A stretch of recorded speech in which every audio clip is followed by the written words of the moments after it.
Hi class, I am posting a video right now explaining our artifact presentation, which, just to remind you, is going to be due Friday, September 4th by 11:55 p.m. Now you can always turn it in early, and actually it will be available to submit starting August 31st at midnight, which I believe, yep, that's Monday. So you can submit it anytime between Monday and Friday. So if you're trying to get that audience together, which we'll talk more about in a minute, you have a variety of a pretty big window right there. Alright, so we're going to talk about two main things in this video. First is going to be the speech itself, and the second is going to be more of the technical sides of your speech, as far as the actual technology, that's what I mean. So our first section, with the speech itself.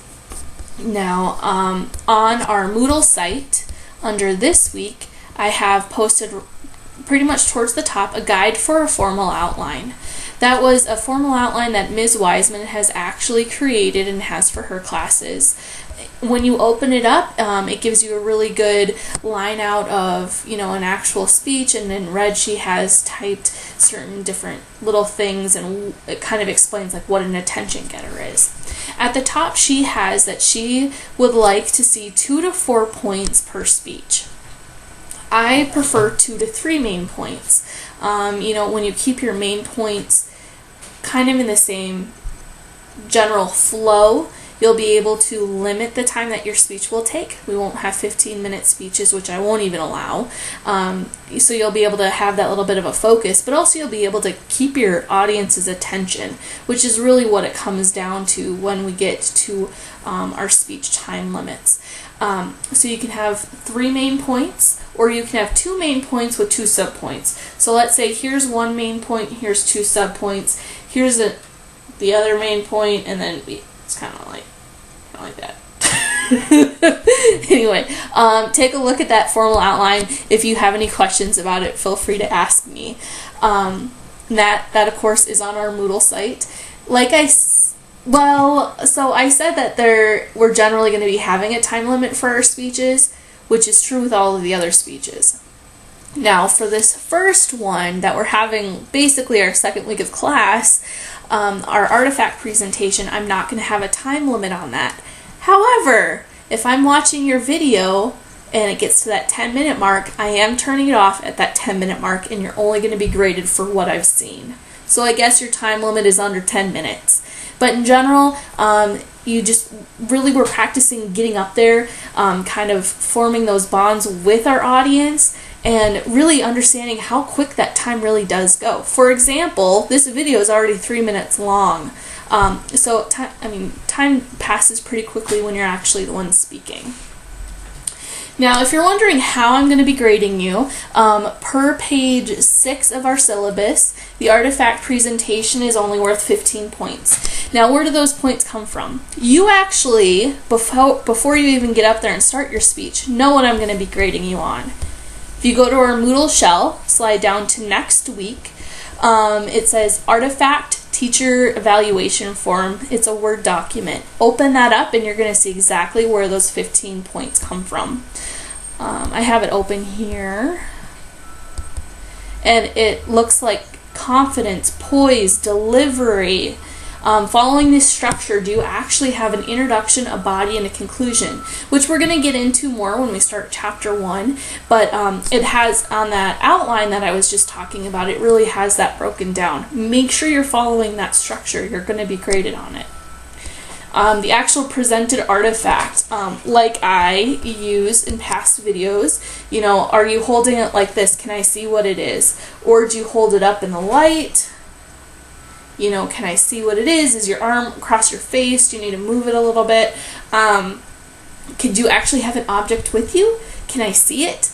Some of you have chosen rather large objects. Just bringing to mind, so I'm not sure which class it was, but somebody said a camper. That's a great idea. I love it. But with those larger objects, you're going to have to be slightly creative when actually showing it to me.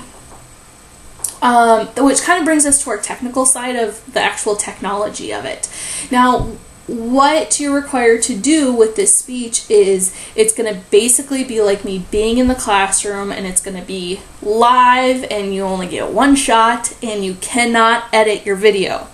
You'll get docked a lot of points, and it'll be, in some cases, I won't even count it. So you are not allowed to edit your video in any way. Now, if you have an actual physical object, you need to get creative when it comes to showing it. Is a picture effective if the camera is going to be in the way back of the room and you're going to be up towards the front of the room videotaping? Will I, your instructor, be able to see it? Will your other audience members be able to see it? That type of thing is what you need to think of. 1 second, my paper fell on the floor. Alright, so some other aspects that you need to be aware of is, and I mentioned this in another post, is you actually need 10, that's right, count them, 10 audience members. You do not count as one of them, but who's ever actually doing the recording and helping you with that can count as one. So what you're going to do is you need to find a location, first of all, that you can fit all 10 people. So this little tiny little bedroom that I'm in right now wouldn't be very effective, would it? A classroom on campus, you can set that up, make sure there's not a class in there already for the time that you plan on using it, but that would be fine. It'd be big enough to accommodate the people. There's Wi-Fi, so it'd have the technology available to do the recording. Maybe a room in the public library, or if you're an active church member, maybe there's a room there that you can use, someplace that your audience members are going to have enough room and feel comfortable. So you don't want to invite somebody to a church room if that's really not their thing and it actually makes them uncomfortable, because after all, if you're making a speech, it's for your audience. I'm an audience member. I don't count towards those 10 though, so make sure that you're being aware of who your audience is, and I think it's chapter 4 is fully dedicated to an audience, what the audience is. Yeah, it's analyzing the audience. Audience is really important to keep in mind while you're speaking. For example, if I was teaching a class of 3rd graders, I wouldn't be speaking the way that I am to you. You're college students. I know that you have a higher level of understanding. Alright, so we've talked about you need your 10 audience members. You need to have a location that's appropriate for them. You're going to need to have a location where, in fact, you can record as well. So just getting down to the nuts and bolts of it, what you're going to do is, make sure everyone's comfortable before you get started. You're going to take whatever you're recording with, whether that's a laptop or a flip cam or a camera or something like that. You want to scan the audience so that I can see slowly enough so I can count them, maybe have some people wave to me, whatever needs to be done. And then as soon as you start speaking is when the time starts. You might ask one of your audience members to give you, 5 minute, 4 minute, 3 minute, 2 minute, 1 minute, half, quarter, stop, as far as hand signals to let you know how much more time you have left in your speech. But once again, as long as it's under 10 minutes, I don't mind so much in this speech. Alright. As far as audience members, location, actually needing to have it recorded, upload it to YouTube, copy and paste that link into a Word document, or post it right onto Moodle, whichever way works best. If you need to put it in that Word document, feel free to do that.